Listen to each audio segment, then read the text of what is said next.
it might not be immediately apparent to everybody, but Need for Speed has had its ups and downs. Well, okay, that bit everybody knows. But to get to the specific point of it, everyone has their own favorite Need for Speed in the whole timeline, the whole scale of things when it comes to Need for Speed. The majority of people prefer the Underground 2, Most Wanted, Carbon area, just because, well, that's what most of us played. That's when most of us got into gaming. Everyone around that time started picking up and going into games, and it was just booming. But also it's because Need for Speed was very well developed to that point, until a certain point. Undercover, I don't think it's too bad, but a lot of people are obviously not played different versions of it. The PS2 version was completely different to the next gen version, all that kind of thing. But carrying on, Need for Speed after around that era, the Underground era, kind of lost itself. They went to doing track racing, to then getting Criterion involved, new studios, new people like Nitro. They went all over the place to try and figure out what people wanted, and then they kind of got confused, and the quality came back together when Criterion got involved, which honestly was a pretty good step forward for the series. They decided to have 2 developers on the game instead of 1, because pretty much Black Box was the main developer of all of the Need for Speed games, and they just couldn't keep up. The idea was Criterion was going to make a game one year, and then Black Box was going to make a game the other. It's going to be like the COD cycle each year. Different developer, get 2 years to develop the games. And the instance of that, and the only instance of that, was Need for Speed Hot Pursuit, and then Need for Speed The Run, to which then Black Box got closed, which made me very sad. Now, personally, out of those 2 games, I prefer The Run. Now, I could tell you a million reasons why, but I'm going to give you the basic few. Number 1, it was a story-driven game, and it had a little bit of a focus on customization, although much less so. It's not Underground. It was not Underground. But the story and the customization, for me, is like a big missing part that Hot Pursuit didn't have. Hot Pursuit was fun, but it didn't have the customization stuff. So The Run came back, and it had all these cool features, and it was a good game. It wasn't great by any stretch of the imagination.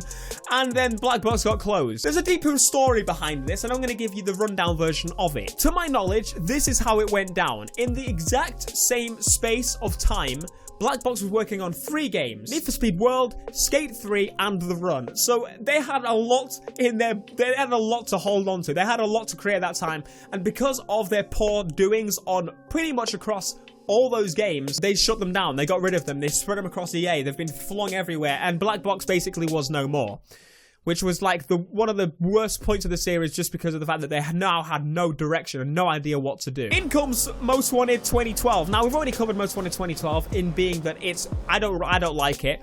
But if you didn't see this video, we were talking about how Most Wanted 2012 was actually supposed to be a much bigger game, but they didn't have enough time to do it. Whether that's true or not, I didn't like the Criterion area. It was my least favorite era of the Need for Speed series. I just did not like the Criterion games. The problem with me in adding Criterion stuff to the game is they added the drifting, they added all this kind of stuff, which people then got used to. So when they bought the next game and there was no drifting, say in the run, for example, people were confused. It just confused people. And for us that didn't want to drift, we were like, yes, it's back to the style like where we don't have to drift. But that's where we're getting with Need for Speed. Now, EA was like, we're not killing off Need for Speed. What we need to do is form another studio to help Criterion. So, birth of EA Ghost. Now, EA Ghost, I don't know exactly the whole story behind it, but I know for a fact that Need for Speed Rivals did not have a full year's development cycle. It was made in a few months. They had a very short development cycle, and they had to make it while building up the studio, taking bits from Criterion. That's why they needed the assistance from Criterion, because they just couldn't do it on their own at that point. They were too small, and they were developing. So not only did they have to find and hire people and get people from all around EA to move country, all this kind of thing, to work on this game, they then had to make a game at the same time. Like, that's a big... You already know for a fact that that's going to be an absolutely big mess. And don't even get me started on Need for Speed Rivals. We know for damn sure that game was a big mess. Crank it up.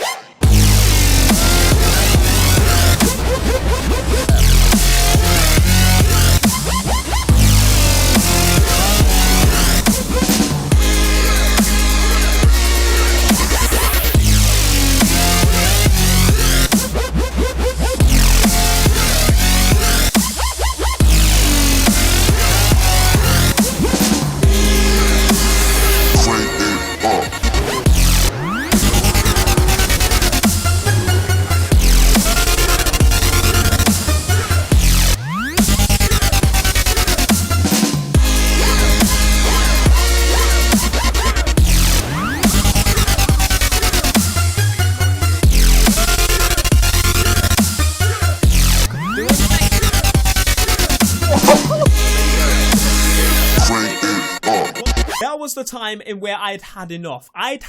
And I created this Craig it up thing because I heard a song and it said crank it up, but it sounded like Craig, so I started using it. I think it was actually someone in the community that started doing that, and then I was like, you know what, I'm going to do that as well. We made a movement showing off all the glitches and rubbish features about the games and put like a music comedy twist on it. Although it was kind of, although I was kind of immature and directed it at an employee mostly because he was always like the one up front talking about it because he was the creative director. Everyone kind of pointed everything to them, not just me. But it wasn't massively just to them. It was just, he was a face to grab onto. And that's what people do when things like things don't go their way. They grab onto a face and kind of attach the blame, almost the blame, to them. But either way, people weren't happy with the games at that point. They were not running well. They were not good for anyone in the community. If you liked Hot Pursuit, you weren't really into Rival still because it wasn't really right. And if you liked customization and stuff, you were slapped in the face with a massive, massive knob. But this is where things got interesting because around that time, Criterion basically got axed. Like,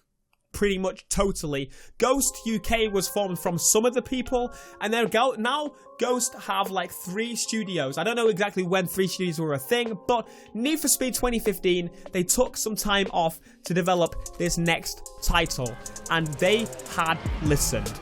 Was it perfect? No. But it was pretty damn close. As said, in the timeline of Need for Speed, there's been so many games, so many different handling models, so many different developers, so many different car styles. There's so much in there that they need to catch up on, and they need to... At 2015's point, they tried to set a focus for the game. They said the focuses are cops, racing, obviously, customization, and just laughing your ass off, having a lot of fun. Like, there were more specific focuses than that, but that's what I remember from the top of my head. Cops are a big point, which they kind of dropped the ball on, but we're not going to get into that. But that was the defining Need for Speed experience to them.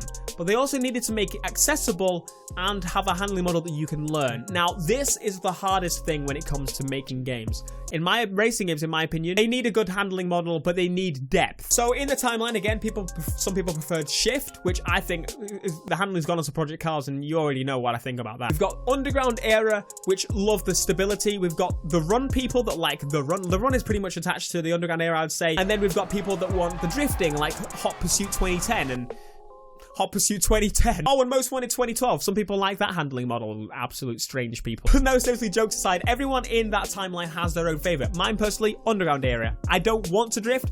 If I do drift, I have to actually force myself to figure it out and properly do it. Now, the handling model of 2015 attempted to go for having a balance for everybody. Everybody can have the handling model they want to have. But it kind of didn't go too well, and the grip handling didn't handle too well, and it was always at a downside to the drifting handling because the drifting handling was too easy. There was so much to it, and the physics overall just kind of twitched everywhere, and the cars felt light, and there were a couple issues like that. But they obviously may have been overseen from people playing the game a lot. They obviously get good at it. The testers get good at the game.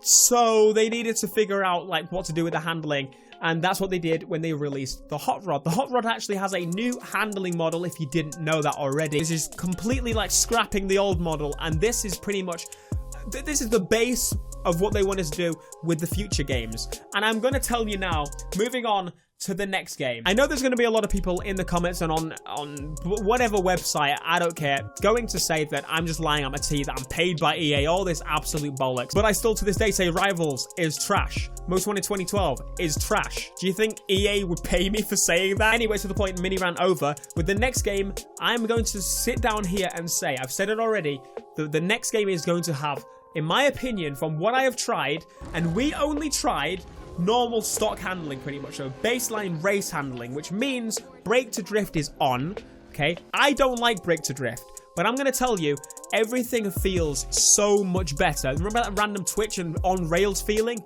Gone. 100% gone. I'm not lying to you here. That is the one thing I can say. Easily, it is gone. But the ability now to customize your handling is much more in-depth because they have the specific car types, like drag cars specifically, that kind of thing. Each side is going to be basically make it easier, make it harder. That's pretty much how it's going to be. In the previous game, it was like drift or grip, and then they had the drag races and then add drift or grip option. You get the idea, like it was just kind of trying to put too much into one. But even on brake to drift, middle settings, I can tell you that it feels magical. Now, I've played around with a very, very, very, very early version of the game, and I can tell you, this is before the current build that we played at E3 and stuff. This build felt amazing. Off-road, on-road, whatever you were doing, it felt fantastic. You could actually tune the race spec to not drift at all. Not at all. And you could race and keep up with the drifters, which felt absolutely incredible. They've got the balance right, and honestly, I'm going to say that this is the best handling Need for Speed has had. This is the best AI Need for Speed has ever had. Again, I meant ever with the handling too. I've not played the progression, I've not played the story, but in my opinion, it looks pretty awesome. It's something from the run. The best bit was the story. It felt amazing, in my opinion. It was short, but amazing. There's a desert area, as you've seen, like a rocky kind of canyon area, and then there's the city. Again, it's big. I can't tell you specifically any details about it yet, but you know, I'm telling you, it's big. I finally feel they're stepping in the right direction to building Need for Speed for everybody of all eras, and they're balancing it so it feels like it's supposed to be. Like, they're not just going to be like, oh, there's an option for most wanted 2012 handling, there's an option for the run, there's an option for what, you know, there's not going to be 50 handling options, because they could do that, but it would be very difficult to balance it all and everything. They finally got, but I would say, per car, per class, they've got 2 handling models, easy and hard, and that's pretty much what they're doing, and it feels fantastic. Again, this video has mostly been on the handling, but I feel like that's a massive talking point in Need for Speed, and that's pretty much the only thing I have wrong with it right now. Everything else, in my opinion, is good. The customization, is it like as in-depth as it was in Underground? No, but Most Wanted's customization wasn't in-depth. It had like 4 body kits per car, if you don't remember, right? Like 4 or 5 body kits and a few wings, okay?